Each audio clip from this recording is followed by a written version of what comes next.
Thank you, ma'am, by Langston Hughes.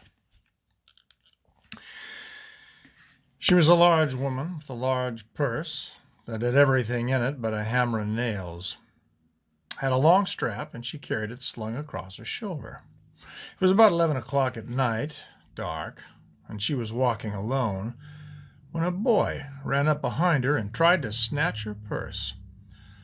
The strap broke with the sudden single tug the boy gave it from behind, but the boy's weight and the weight of the purse combined caused him to lose his balance.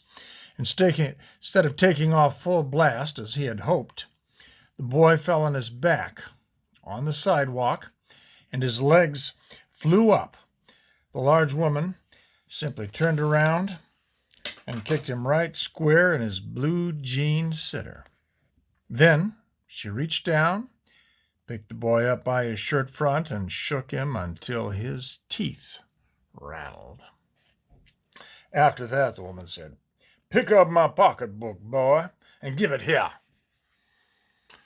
She still held him tightly, but she bent down enough to permit him to stoop and pick up her purse. Then she said, "Now, ain't you ashamed of yourself?" Firmly gripped by his shirt front, the boy said, "Yes'm."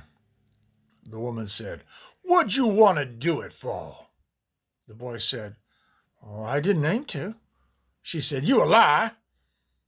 By that time, 2 or 3 people passed, stopped, turned to look, and some stood watching. "If I turn you loose, will you run?" asked the woman. "Yes'm," said the boy. "Then I won't turn you loose," said the woman. She did not release him. "Lady, I'm sorry," whispered the boy. "Uh-huh. Your face is dirty. I got a great mind to wash your face for you. Ain't you got nobody at home to tell you to wash your face?" "No," said the boy. "Then it will get washed this evening," said the large woman, starting up the street, dragging the frightened boy behind her. He looked as if he were 14 or 15, frail and willow-wild, in tennis shoes and blue jeans. The woman said, "You ought to be my son. I will teach you right from wrong. Least I can do right now is to wash your face. You hungry?" "No," said the being dragged boy. "I just want you to turn me loose. Was I bothering you when I turned that corner?" asked the woman. "No, but you put yourself in contact with me," said the woman. "If you think that contact is not going to last a while, you got another thought coming. When I get through with you, sir, you are going to remember Mrs. Luella Bates Washington Jones." Sweat popped out of the boy's face, and he began to struggle. Mrs. Jones stopped, jerked him around in front of her, put a half Nelson around his neck, and continued to drag him up the street. When she got to her door, she dragged the boy inside, down a hall, and into a large kitchenette-furnished room at the rear of the house. She switched on the light and left the door open. The boy could hear other roomers laughing and talking in the large house. Some of their doors were open, too, so he knew he and the woman were not alone. The woman still had him by the neck in the middle of her room. She said, "What's your name?" "Roger," answered the boy. "Then, Roger, you gonna go to that sink and wash your face," said the woman, whereupon she turned him loose at last. Roger looked at the door, looked at the woman, looked at the door, and went to the sink. "Let that water run till it gets warm," she said. "Here's a clean towel." "You going to take me to jail?" asked the boy, bending over the sink. "Not with that face. I would not take you nowhere," said the woman. "Here I am trying to get home to cook me a bite to eat, and you snatched my pocketbook. Maybe you ain't been to your supper either, late as it be. Have you?" "There's nobody home at my house," said the boy. "Then we'll eat," said the woman. "I believe you're hungry, or been hungry, to try to snatch my pocketbook." "I want a pair of blue suede shoes," said the boy. Well, you didn't have to snatch my pocketbook to get some suede shoes, said Mrs. Luella Bates Washington Jones. You could have asked me. Ma'am? The water dripping from his face, the boy looked at her. There was a long pause, a very long pause. After she had dried his face, and not knowing what else to do, dried it again, the boy turned around, wondering what next. The door was open. He could make a dash for it down the hall. He could run, run, run, run. The woman was sitting on the daybed.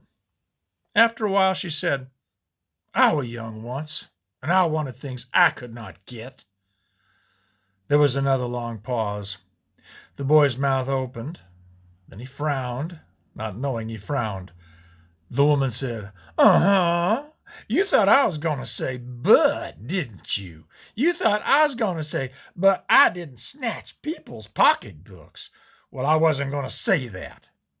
Pause. Silence.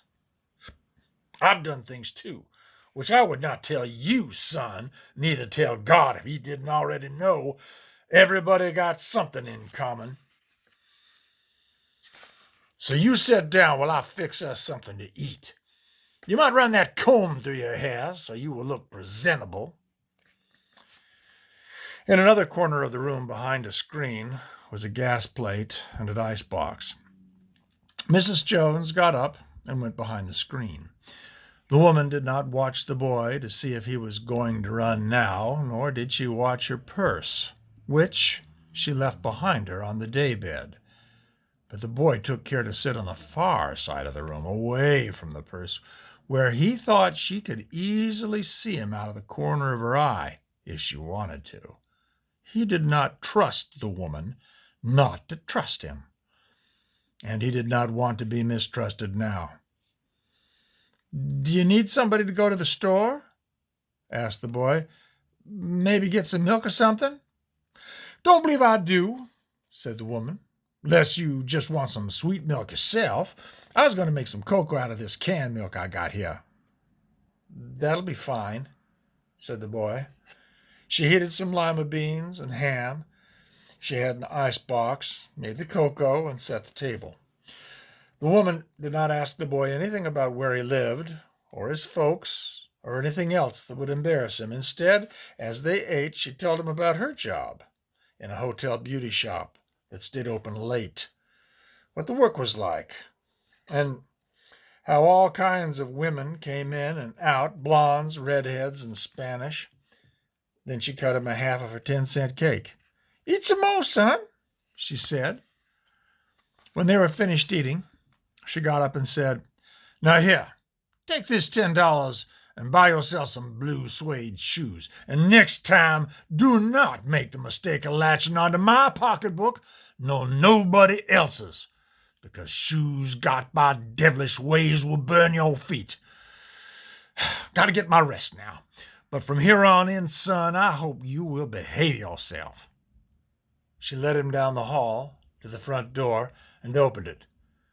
Good night. Behave yourself, boy, she said, looking out into the street as he went down the steps. The boy wanted to say something other than, Thank you, ma'am, to Mrs. Luella Bates Washington Jones, but although his lips moved, he couldn't even say that.